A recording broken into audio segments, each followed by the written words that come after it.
اعوذ باللہ من الشیطان الرجیم بسم اللہ الرحمن الرحیم۔ آصف اسلامک ٹی وی کے پیارے دوستو، السلام علیکم ورحمۃ اللہ وبرکاتہ۔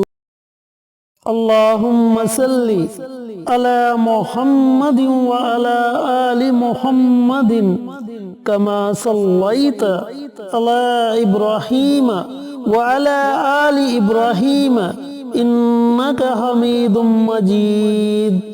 اللہم بارک علی محمد وعلی آل محمد کما بارکت علی ابراہیم وعلی آل ابراہیم انک حمید مجید۔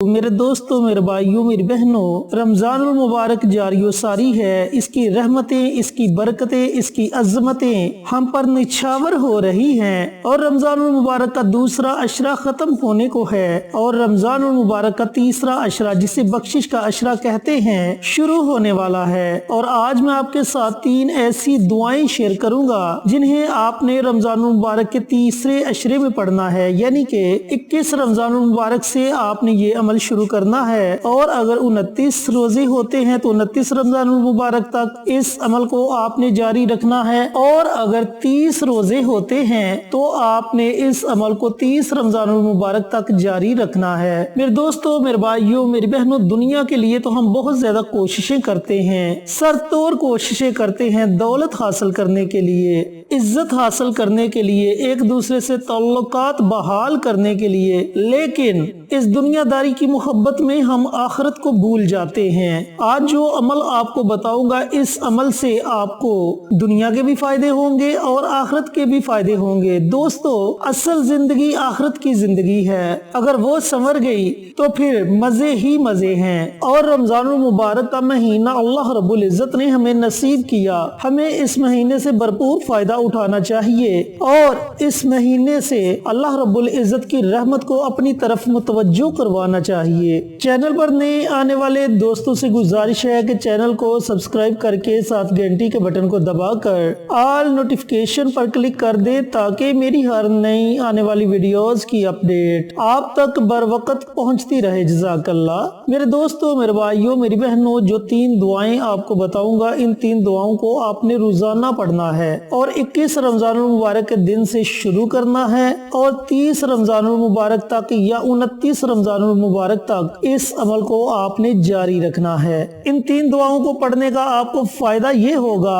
کہ اللہ تعالیٰ کی رحمت آپ پر موسلادھار بارش کی طرح برستی رہے گی سارا سال۔ اللہ تعالیٰ آپ کے رزق کو وسیع کر دے گا، آپ کی اولاد نیک اور فرما بردار ہو جائے گی۔ اللہ رب العزت آپ کی ہر طرح کی جائز حاجت کو پورا فرما دیں گے، آپ کے گھر سے ہر طرح کی پریشانی ختم ہو جائے گی انشاءاللہ۔ اب عمل کرنے کا طریقہ کار اچھی طرح سن لیں اور سمجھ لیں۔ میرے دوستوں، میرے بھائیوں، میری بہنوں، 21 رمضان المبارک کے دن میں یا رات میں جب آپ کو وقت ملے، آپ یہ تینوں دعائیں پڑھ سکتے ہیں۔ سب سے پہلے آپ نے نبی کریم صلی اللہ علیہ وآلہ وسلم کی ذات اقدس پر درود پاک کا نذرانہ پیش کرنا ہے۔ درود پاک آپ کوئی بھی پڑھ سکتے ہیں، صلی اللہ علیہ وآلہ وسلم، صلی اللہ علی النبی الامی، یا پھر درود ابراہیمی، جو آپ کو مناسب لگے آپ وہ درود پڑھ سکتے ہیں۔ 1 مرتبہ پڑھے، 3 مرتبہ پڑھے، 5 مرتبہ پڑھے، یہ بھی آپ کی اپنی مرضی ہے۔ جب آپ درود پاک پڑھ لیں، پھر آپ نے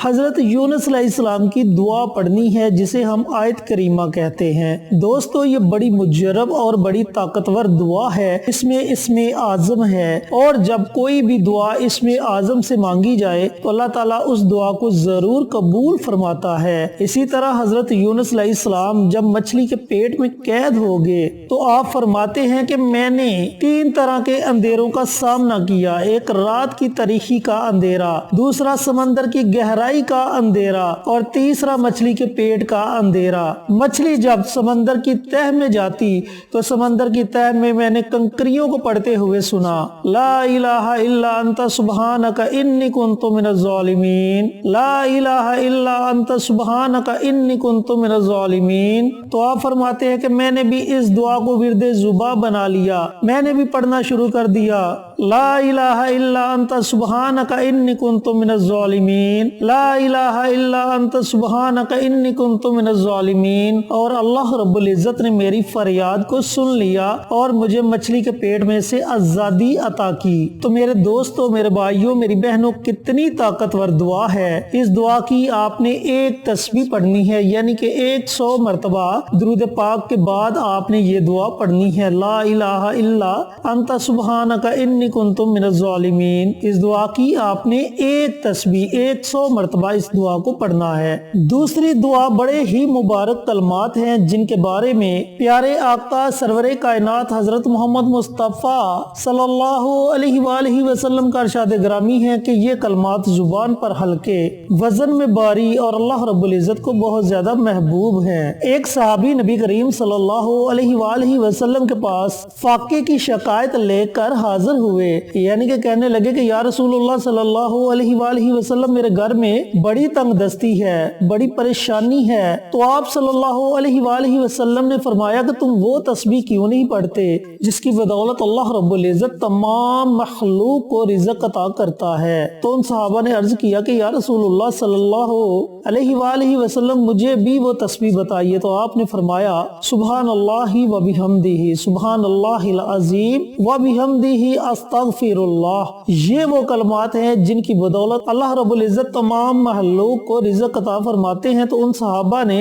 ان کلمات کو ورد زباں بنا لیا اور کچھ عرصے بعد وہ نبی کریم صلی اللہ علیہ وآلہ وسلم کی خدمت میں حاضر ہوئے۔ تو آپ صلی اللہ علیہ وآلہ وسلم نے پوچھا کہ اب تمہارے حالات کیسے ہیں؟ تو انہوں نے عرض کیا کہ یا رسول اللہ صلی اللہ علیہ وآلہ وسلم، اللہ رب العزت نے مجھے اتنے مال و دولت سے نواز دیا کہ میرا گھر مال و دولت سے بھر گیا ہے۔ تو دوستو، کتنے مبارک کلمات ہیں۔ آپ نے ان کلمات کو 100 مرتبہ پڑھنا ہے، یعنی کہ ایک تسبیح ان کلمات کی پڑھنی ہے۔ یہ دوسری دعا ہے جو آپ نے پڑھنی ہے۔ تیسری دعا جس کے بارے میں آپ صلی اللہ علیہ وآلہ وسلم نے فرمایا کہ یہ جنت کے خزانوں میں سے ایک خزانہ ہے، لا حول ولا قوت الا باللہ۔ جب آپ صلی اللہ علیہ وآلہ وسلم کو کوئی پریشانی درپیش آتی تو آپ اسی دعا کو ورد زباں بناتے اور اللہ رب العزت فوراً آپ کی پریشانی کو دور فرما دیتے۔ تو میرے دوستو، میرے بھائیوں، میری بہنوں، آپ نے اس دعا کو بھی 100 مرتبہ یعنی کہ ایک تسبیح اس دعا کی بھی آپ نے پڑھنی ہے۔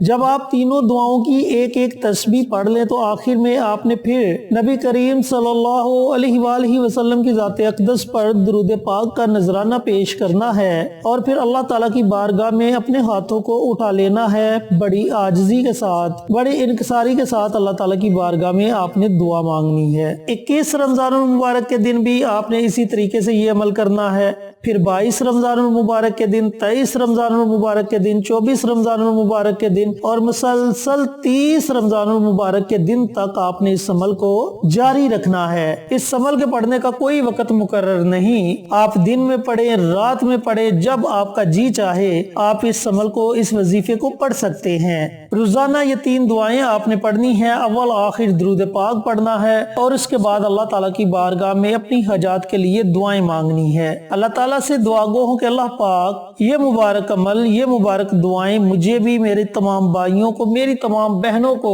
پڑھنے کی توفیق عطا فرمائے اور صدقہ جاریہ سمجھ کر دوسروں کے ساتھ شیئر کرنے کی توفیق عطا فرمائے تاکہ آپ کے ساتھ ساتھ دوسرے لوگوں کا بھی فائدہ ہوتا رہے۔ پیارے آقا کی پیاری پیاری سنتوں پر عمل کرنے کی توفیق عطا فرمائے، 5 وقت کا نمازی بنائے، صراط مستقیم پر چلنے کی توفیق عطا فرمائے، آمین۔ انشاءاللہ پھر کسی نئی ویڈیو کے ساتھ، اچھے اچھے وظائف کے ساتھ آپ کی خدمت میں حاضر ہوں گے۔ تب تک کے لیے اجازت دیں۔ السلام علیکم ورحمۃ اللہ وبرکاتہ۔